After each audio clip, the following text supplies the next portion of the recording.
Ни для кого не секрет, что в течение 80-х и 90-х на кинорынке правили аниме, наполненные ультранасилием и жестокостью. В этих аниме были буквально все темы, за которые нынешняя информационная среда просто перемолола бы создателей в труху. Сексуализация женщин, жестокие убийства, расовая дискриминация, восхваление маскулинности, секс, наркотики и синтвейв.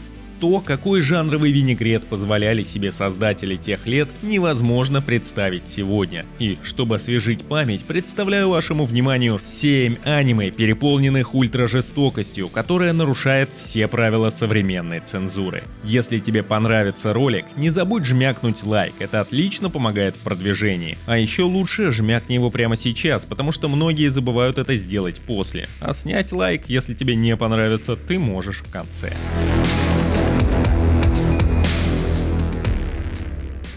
Начну я с аниме-сериала «Полицейский ангел». Япония в конце 20 века становится сверхдержавой. Ее экономика крупнейшая в мире, а военно-промышленный комплекс заставляет беспокоиться всех соседей на планете. Именно поэтому террористы, спонсируемые, конечно же, заинтересованной стороной, пытаются подорвать спокойствие Японии изнутри. Для предотвращения терроризма создан специальный отдел, который занимается отловом и уничтожением преступников в обход всевозможных законов. С первой же серии становится ясно, что аниме заслуживает просмотра. Отличные персонажи во главе с бесчувственной девушкой и хорошая прорисовка с вниманием к мелочам. Сериал состоит из 6 эпизодов. Хронометража в 3 часа полностью хватило для того, чтобы раскрыть персонажей и сюжет. Куча отличных спецэффектов по типу замедления времени, сцен деформации и разрушения, и то, из-за чего это аниме попало в данный список. Огромное количество жестоких сцен и море крови. И хоть сюжет в данном аниме весьма прямолинеен, как и у большинства тайтлов, представленных в этом видео, но мысль о том, что в наши дни такой проект просто невозможен, делает ангела полицейского достойным внимания. А заключительная песня просто топ.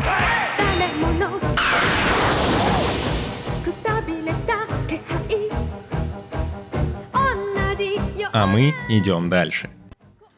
Следующее аниме — это «Город чудищ». Столетиями существовало секретное соглашение, сохраняющее мир между Землей и Черным миром, параллельным измерением, населенным меняющими форму и обладающими сверхъестественной силой существами. Настало время для продления пакта, но некая воинствующая фракция из Черного мира готова на все, чтобы договор не подписали. Судьба мира зависит от 2 специальных агентов из разных миров, которым поручили обеспечить успех соглашения. Остаться равнодушным к городу чудищ практически невозможно. Замечательный жестокий боди-хоррор, который полностью соответствует своему жанру. В нем, помимо жести, еще и присутствует грамотно выстроенная история. Рисовка, как и в большинстве тайтлов того времени, просто на высоченном уровне. Можно сказать, с некоторой долей эстетики и красоты. Как бы странно это ни звучало, но даже расчлененка и тонны крови явно нарисованы с любовью, что в свою очередь просто приковывает к просмотру до самого конца. И, как я уже сказал выше, помимо цепляющего визуала, зрителя приковывает и интригующий сюжет с отличным твистом. Определенно советую ознакомиться. История подается плавно и без каких-то пустых растягиваний и пробуксовок. Если устали от типичных клишированных аниме, то «Город чудищ» достоин внимания. А мы прервемся. Спонсорами выпуска являются все спонсоры на моем бусти. И если тебе нравится контент, то подписывайся в ряды. Там ты увидишь видео раньше остальных, а также поможешь в поддержании проекта, что в свою очередь позволит мне выпускать ролики чаще. Кстати, нам осталось собрать совсем чуть-чуть платных подписчиков, и выпуск о биографии Нихея пойдет в работу. Поэтому только от вашей активности зависит весь проект в целом. А мы вернемся к ролику. Переходим к следующему тайтлу. Синдзюку – город ад. Токио – недалекое будущее. Злой колдун Рёбе-Ра заключил договор с демонами преисподней. Если они дадут ему силу, он подарит им целый мир. Синдзюку был сломлен мощью преисподней и после катастрофы стал известен как город ад, в котором обитают единицы и которого все избегают. Теперь же работа Рёбе-Ра по открытию врат в мир демонов почти завершена. Откровенные сцены, крутой экшен, красивые девушки, отвратные монстры, отличная анимация и персонажи. В общем, тут есть все то, чего не хватает современной индустрии. Город Синдзюку захвачен демонами, и в городе выживают только сильнейшие. То есть воры, преступники, маньяки и прочие отродья. Спустя 10 лет молодому герою по имени Киока поступает предложение от прекрасной девушки отправиться в город Ад, чтобы спасти ее отца, президента, которого захватил главный злодей. Киока, не способный отказать, отправляется вместе с ней в самое опасное путешествие в его жизни. Отличное музыкальное сопровождение и зубодробительный экшен оставляет неповторимые ощущения от просмотра. А мы переходим к следующему тайтлу. Голга 13. Профессионал. 1980-е годы. Тога Дьюк, известный под кодовым именем Голга-13, профессиональный киллер. У него нет пристрастий и предрассудков. За $1 миллион он готов убить любого, независимо от политических взглядов, возраста и охраны. Его трудно найти и еще сложнее выследить. Впрочем, чтобы отомстить за смерть от рук киллера, можно нанять другого киллера. И примечателен Голга тем, что это одно из первых аниме, в котором использовалась компьютерная графика. Помимо этого, в профессионале отлично переворачивается понятие слова мультфильм, потому что Голга — это больше фильм типа Кобры, смешанного с агентом 007. Герой нетипичен, спокойный, молчалив, с педантичностью готовится к каждому делу и выполняет свою работу на отлично. Вообще, к его подходу к работе стоит позавидовать каждому. Музыка, как и в большинстве мультфильмов этого списка, просто завораживает. Отлично слушается даже без видеоряда. А мы перейдем к следующему тайтлу. Человек-дьявол. Акира учится в школе, у него есть знакомая девушка, а еще он держит маленьких пушистых кроликов. Однажды к нему за помощью приходит его друг Рё. Оказывается, его отец работал над странным артефактом, который связан с другим страшным миром, но контроль над ним был утерян, и теперь необходимо что-то предпринять, чтобы земная жизнь не превратилась в ад. Многим знакома эта франшиза по относительно недавнему ребуту «Человек-дьявол Плакса» от Netflix. Так вот, представляю вашему вниманию первоисточник. Аниме способно влюбить в себя за необычную атмосферу и персонажей. И хоть многое в экранизации кажется урезанным и немного недораскрытым, но стоит учесть, что это лишь визуальное дополнение к манге, написанной Го Нагаем. И акцент больше делается на тех, кто в теме истории и событий. Дизайн монстров и моменты трансформации выглядят восхитительно. По событиям Акира, один из главных героев истории, становится либо заложником, либо счастливым обладателем силы главного демона, которого боятся многие обитатели тьмы. А нам, зрителям, представляется возможность проследить за тем, как Акира будет пользоваться всей возложенной на него ответственностью, ведь от него зависит судьба всех. И от себя я советую искать не обрезанную версию 16:9, а полноценную 4:3.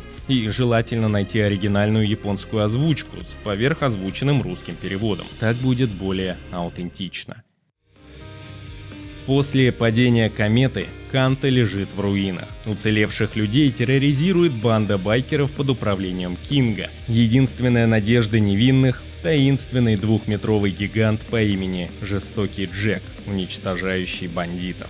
Это еще одна работа мангаки Го Нагая. Как обычно, высококачественная рисовка 80-х без цензуры. И это овашка для определенных ценителей жести. По сюжету, конечно, сказать нечего, история простая как копейка. И видно, что ова создавалась с целью заинтересовать зрителя на будущее чтение манги.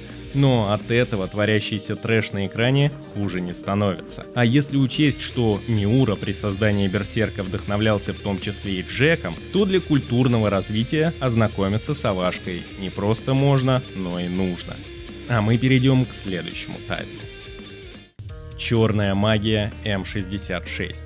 Далекое будущее. Некое милитаризированное государство ведет войну со своим северным соседом. В лесной местности во время сильной грозы терпит крушение военно-транспортный самолет со сверхсекретным грузом на борту, 2 экспериментальными боевыми киборгами М66, разработанными гениальным доктором Мэтью и предназначенными стать абсолютным оружием на фронте. При падении произошел сбой, приведший к непредусмотренной загрузке тестовой боевой программы, объектом поражения для которой чудаковатый изобретатель в шутку указал имя своей любимой внучки Феррис. Место падения самолета оцепляют командос, пытаясь остановить киборгов.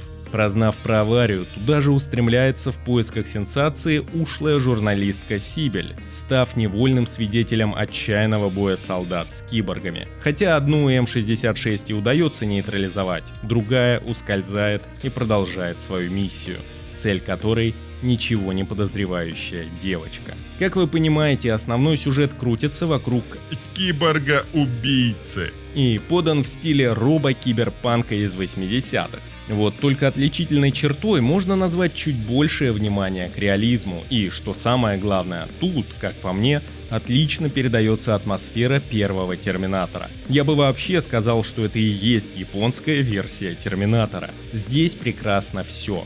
И подражание голливудским фантастическим фильмам, и быстрая завязка, и зубодробительный экшен, и атмосферный ужас преследования, и главное, что радует, так это темп, который не сбавляется до самых титров. Оригинальные роботы, один из которых имитирует поведение животных, отличная прорисовка разрушения, взрывы, покореженный металл, разрушенные стены и потолки, и, конечно же, обнаженка, куда же без нее. Хоть здесь и заметен скромный бюджет, но впечатление все равно оставляет положительное. Внимание данная овашка определенно достойна. Конечно, я перечислил далеко не все аниме того времени, которые могут быть занесены в список ультражестоких. Также не все эти мульты понравятся массовому зрителю. В некоторых уже режет глаз местами корявая рисовка, а местами устаревшая динамика. Но также я уверен, что найдутся те, кто приятно поностальгирует, а кто-то познакомится с этими мультами впервые и останется доволен. Конечно, это вам не клинок, рассекающий демонов, и не восхитительный человек-бензопила. Но не забывайте, что эти мульты смотрели наши деды, поэтому делайте на это поправку. И повторюсь, я не упомянул много других аниме того времени, поэтому только ваша активность даст мне понять, стоит ли делать вторую подборку или нет. Всем пока!